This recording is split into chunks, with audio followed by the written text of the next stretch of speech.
Bismillah. Assalamualaikum warahmatullahi wabarakatuh.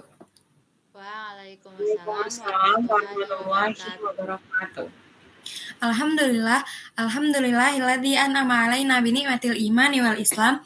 Wassalatu wassalamu ala kafatil umam nabiyuna Muhammadin sallallahu alaihi wasallam khairul anam wa ala alihi wa sahbihil kiram amma ba'd. Saya Dina Nadatul Fairuz. Pada kesempatan kali ini saya ingin menyampaikan materi tentang analisis kontrastif peribahasa Arab dan peribahasa Indonesia. Oke. Baik, pada artikel ini, penelitian ini menganalisis perbandingan antara peribahasa Arab dan peribahasa Indonesia, dengan fokus kepada persamaan dan perbedaan dari kedua peribahasa tersebut. Kemudian, metode yang digunakan pada penelitian ini adalah pendekatan kualitatif, dengan pengumpulan data melalui wawancara dan studi pustaka atau bisa disebut juga dengan studi literatur. Analisis dilakukan dengan mengumpulkan, menyajikan, dan menarik kesimpulan dari data yang ada. Kemudian, peribahasa adalah ungkapan yang syarat makna, biasa digunakan untuk memberikan nasihat atau mencerminkan nilai kehidupan. Peribahasa adalah ungkapan atau kalimat pendek yang mengandung makna kiasan, nasihat, atau pelajaran hidup, yang bersumber dari pengalaman dan kebijaksanaan masyarakat.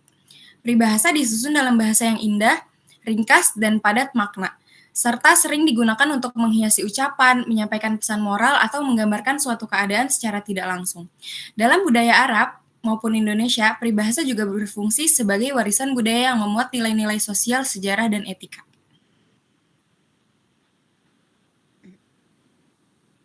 Kemudian, tujuan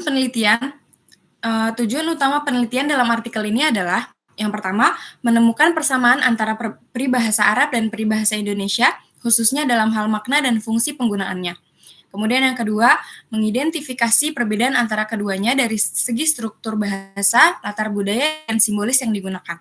Kemudian yang ketiga, memberikan pemahaman lintas budaya bagi para sarjana bahasa, khususnya pembelajar bahasa Arab, agar lebih memahami makna lokal dan universal yang terkandung dalam peribahasa masing-masing. Melalui analisis kontrastif, kita akan melihat persamaan dan perbedaan antara peribahasa Arab dan peribahasa Indonesia dari segi bahasa maupun budayanya. Kemudian fungsi peribahasa.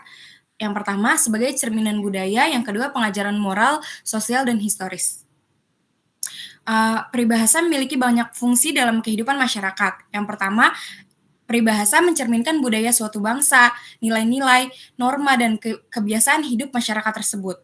Kemudian, peribahasa digunakan sebagai alat pengajaran moral dan sosial karena mengandung nasihat yang sangat banyak dan nasihat-nasihat yang bijak.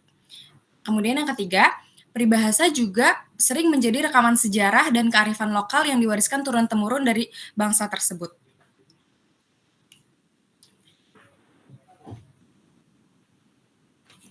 Kemudian, contoh yang pertama, peribahasa Arab yang berbunyi qobla rima tumlaul kanain, yang memiliki arti isi tempat anak panah sebelum memanah.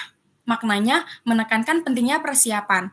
Kemudian peribahasa Indonesia, di Indonesia punya peribahasa yang berbunyi sedia payung sebelum hujan. Nah, kedua peribahasa ini, peribahasa Arab dan peribahasa bahasa Indonesia, keduanya memiliki makna yang menekankan pentingnya persiapan.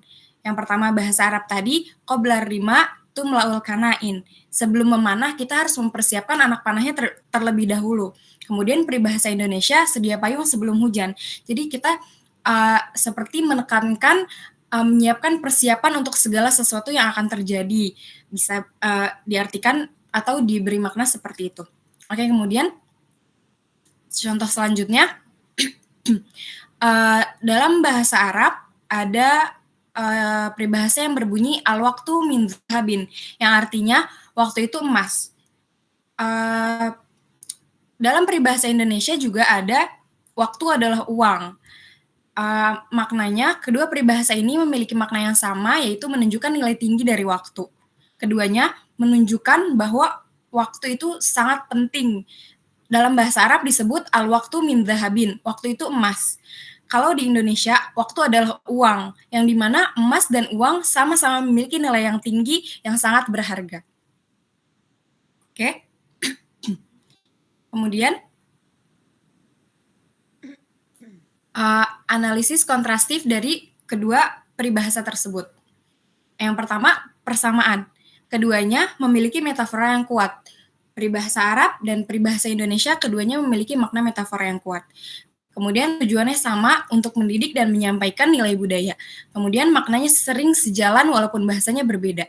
Tadi dari 3 contoh yang sudah saya sebutkan, mereka sama-sama memiliki makna yang sama walaupun struktur katanya berbeda. Kemudian dilihat dari perbedaannya, yang pertama ada struktur, bahasa Arab lebih puitis dan klasik, sedangkan bahasa Indonesia cenderung lebih sederhana dan komunikatif. Kemudian yang kedua, simbolisme. Peribahasa Arab sering memakai tokoh sejarah atau konteks keagamaan, sementara peribahasa Indonesia banyak mengambil inspirasi dari alam, hewan, atau kehidupan sehari-hari. Kemudian, gaya penyampaian. Peribahasa Arab lebih bernuansa sastra tinggi, sedangkan peribahasa Indonesia lugas dan langsung.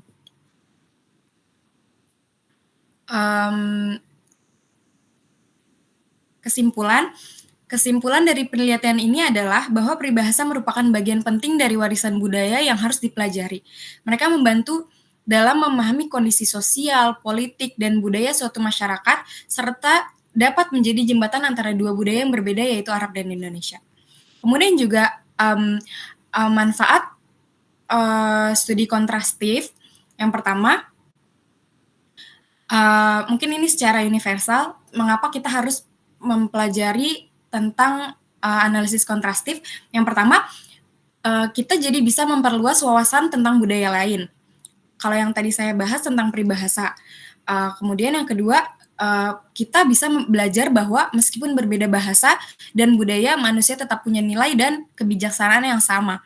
Kemudian yang ketiga, peribahasa bisa menjadi media yang sangat efektif dalam pengajaran bahasa karena kaya akan makna dan mudah diingat. Karena mengingat di pendahuluan tadi, peribahasa diungkapkan dengan bahasa yang singkat, namun maknanya mudah dipahami karena susunan kalimatnya ringkas, gitu.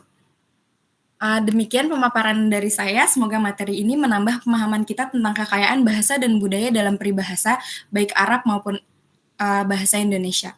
Kurang lebihnya, mohon maaf. Terima kasih. Jazakumullah khairan. Ala husni ihtimamikum. Wassalamualaikum warahmatullahi wabarakatuh. Waalaikumsalam.